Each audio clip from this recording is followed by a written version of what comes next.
اس کے محتاج جو لوگ ہیں اپنے محتاج لوگوں پر بدامنی کی فضا کو ختم کرے، انصاف کا چرچا عام کرے اور انصاف کا بول بالا کرے۔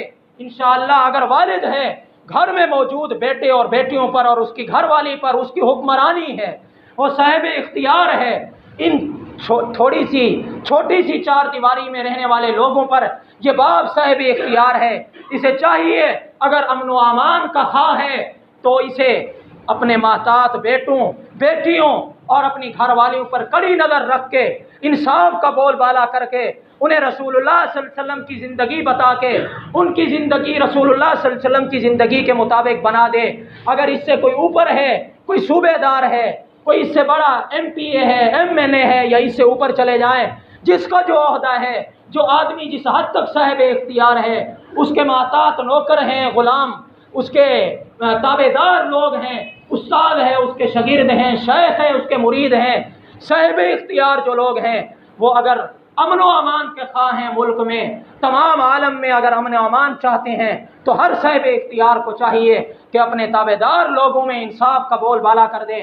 اللہ ان چار دیواری میں نہیں، ایک شہر میں نہیں، ایک صوبے میں نہیں، انشاءاللہ العزیز اللہ رب العزت بین الاقوامی طور پر انصاف کا بول بالا کریں گے اور امن و امان کی ایسی فضا قائم ہوگی جو قیامت تک آنے والے انسانوں کے لیے سبق اور نمونہ ہوگی۔ اللہ مجھے اور آپ کو رحمت عالم صلی اللہ علیہ وسلم کی زندگی کے مطابق اپنی زندگی گزارنے کی توفیق نصیب فرمائے۔ وآخر دعوانا